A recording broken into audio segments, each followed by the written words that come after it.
Chapter 110, Queequeg in His Coffin.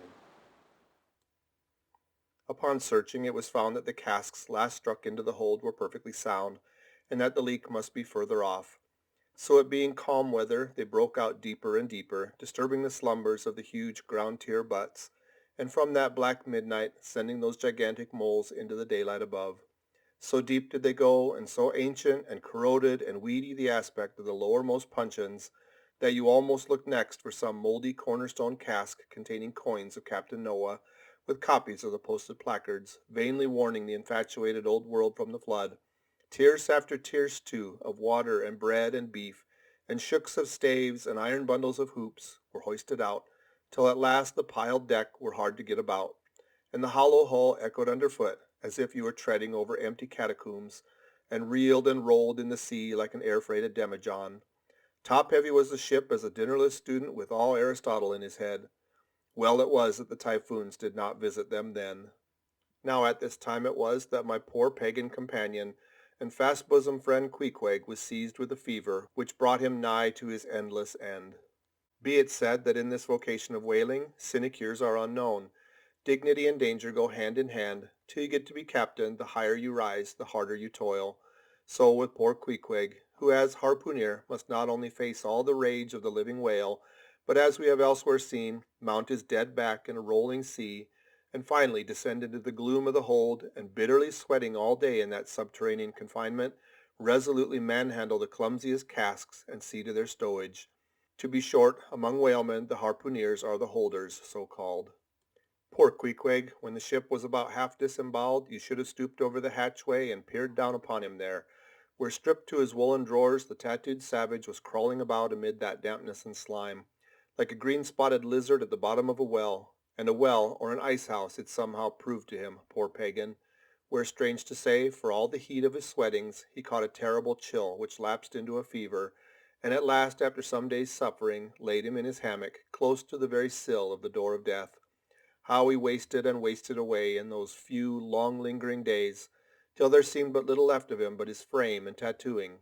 But as all else in him thinned, and his cheekbones grew sharper, his eyes, nevertheless, seemed growing fuller and fuller. They became a strange softness of luster, and mildly but deeply looked out at you there from his sickness, a wonderful testimony to that immortal health in him which could not die or be weakened.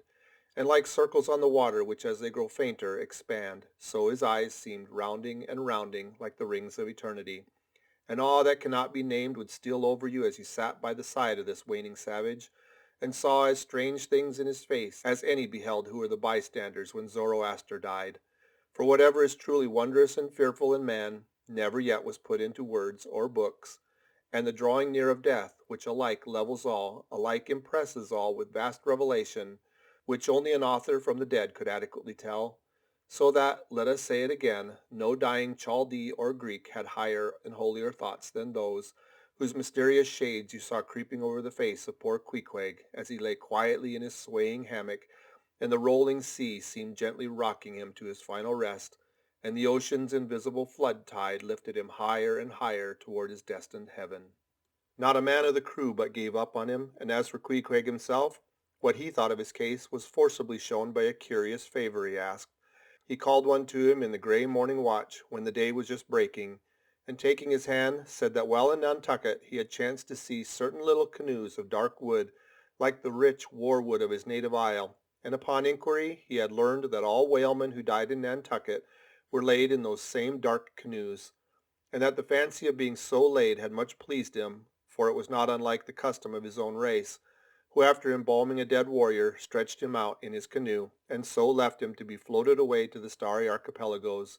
For not only do they believe that the stars are isles, but that far beyond all visible horizons, their own mild, uncontinented seas interflowed with the blue heavens, and so formed the white breakers of the Milky Way. He added that he shuddered at the thought of being buried in his hammock according to the usual sea custom, tossed like something vile to the death-devouring sharks.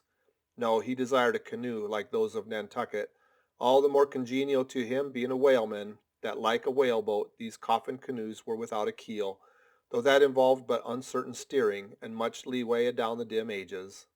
Now when this strange circumstance was made known aft, The carpenter was at once commanded to do Queequeg's bidding, whatever it might include. There was some heathenish, coffin-colored old lumber aboard, which upon a long previous voyage had been cut from the aboriginal groves of the Lackaday Islands, and from these dark planks the coffin was recommended to be made.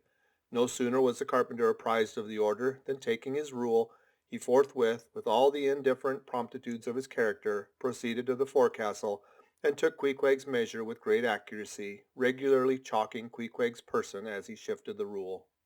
"Ah, poor fellow, he'll have to die now," ejaculated the Long Island sailor.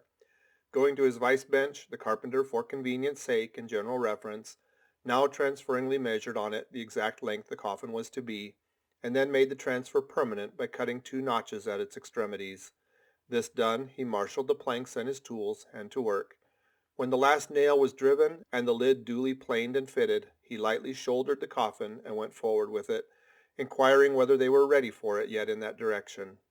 Overhearing the indignant but half-humorous cries with which the people on deck began to drive the coffin away, Queequeg, to everyone's consternation, commanded that the thing should be instantly brought to him, nor was there any denying him, seeing that of all mortals some dying men are the most tyrannical, and certainly since they will shortly trouble us so little for evermore, the poor fellows ought to be indulged.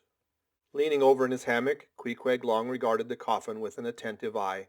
Then he called for his harpoon, had the wooden stock drawn from it, and then had the iron part placed in the coffin along with one of the paddles of his boat. All by his own request also, biscuits were then ranged around the sides within. A flask of fresh water was placed at the head, and a small bag of woody earth scraped up in the hold at the foot, and a piece of sailcloth being rolled up for a pillow. Queequeg now entreated to be lifted into his final bed, that he might make trial for its comforts, if any it had. He lay without moving a few minutes, then told one to go to his bag and bring out his little god Yojo. Then, crossing his arms on his breast, with Yojo between, he called for the coffin lid, hatch he called it, to be placed over him. The head part turned over with a leather hinge, and there lay Queequeg in his coffin, with little but his composed countenance in view. "Rar-my, it will do, it is easy," he murmured at last, and signed to be placed in his hammock. But ere this was done, Pip, who had been slyly hovering near by all this while, drew nigh to him where he lay, and with soft sobbings took him by the hand, in the other holding his tambourine. "Poor rover, will ye never have done with all this weary roving? Where go ye now? But if the currents carry ye to those sweet Antilles, where the beaches are only beat with water lilies, will ye do one little errand for me? Seek out one Pip, who's now been missing long. I think he's in those far Antilles. If you find him, then comfort him, for he must be very sad. For look, he's left his tambourine behind. I found it. Rig-a-dig, dig, dig. Now, Queequeg, die, and I'll beat ye your dying march." "I have heard," murmured Starbuck, gazing down the scuttle, "that in violent fevers men, all ignorance, have talked in ancient tongues, and that when the mystery is probed, it turns out that in their wholly forgotten childhood those ancient tongues had been really spoken in their hearing by some lofty scholars. So to my fond faith poor Pip, in this strange sweetness of his lunacy, brings heavenly vouchers of all our heavenly homes. Where learned he that but there? Hark, he speaks again, but more wildly now. Form 2 and 2, let's make a general of him. Ho, where's his harpoon? Lay it across here. Rig-a-dig, dig, dig, huzzah! Oh, for a gamecock now to sit upon his head and crow. Queequeg dies game, mind you that. Queequeg dies game. Take ye good heed of that. Queequeg dies game. I say, game, game, game. But base little Pip, he died a coward, died all a shiver. Out upon Pip. Hark ye, if ye find Pip, tell all the Antilles he's a runaway, a coward, a coward, a coward. Tell them he jumped from a whaleboat. I'd never beat my tambourine over base Pip and hail him a general if he were once more dying here. No, no, shame upon all cowards. Shame upon 'em. Let 'em go down like Pip, that jumped from a whaleboat. Shame, shame." During all this, Queequeg lay with closed eyes as if in a dream. Pip was led away, and the sick man was replaced in his hammock. But now that he had apparently made every preparation for death, now that his coffin was proved a good fit, Queequeg suddenly rallied. Soon there seemed no need of the carpenter's box, and thereupon, when some expressed their delighted surprise, he, in substance, said that the cause of his sudden convalescence was this. At a critical moment he had just recalled a little duty ashore which he was leaving undone, and therefore had changed his mind about dying. He could not die yet, he averred. They asked him then whether to live or die was a matter of his own sovereign will and pleasure. He answered, certainly. In a word, it was Queequeg's conceit that if a man made up his mind to live, mere sickness could not kill him. Nothing but a whale, or a gale, or some violent, ungovernable, unintelligent destroyer of that sort. Now there is this noteworthy difference between savage and civilized, that while a sick, civilized man may be 6 months convalescing, generally speaking, a sick savage is almost half well again in a day. So in good time my Queequeg gained strength, and at length, after sitting on the windlass for a few indolent days, but eating with a vigorous appetite, he suddenly leaped to his feet, threw out his arms and legs, gave himself a good stretching, yawned a little bit, and then springing into the head of his hoisted boat, and poising a harpoon, pronounced himself fit for a fight. With a wild whimsiness he now used his coffin for a sea chest, and emptying into it his canvas bag of clothes, set them in order there. Many spare hours he spent in carving the lid with all manner of grotesque figures and drawings, and it seemed that hereby he was striving, in his rude way, to copy parts of the twisted tattooing on his body. And this tattooing had been the work of a departed prophet and seer of his island, who by those hieroglyphic marks had written out on his body a complete theory of the heavens and the earth, and a mystical treatise on the art of attaining truth, so that Queequeg in his own proper person was a riddle to unfold, a wondrous work in one volume, but whose mysteries not even himself could read, though his own live heart beat against them, and these mysteries were therefore destined to the end to moulder away with the living parchment whereon they were inscribed, and so be unsolved to their last.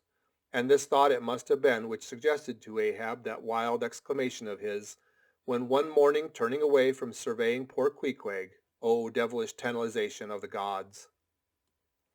End of chapter 110.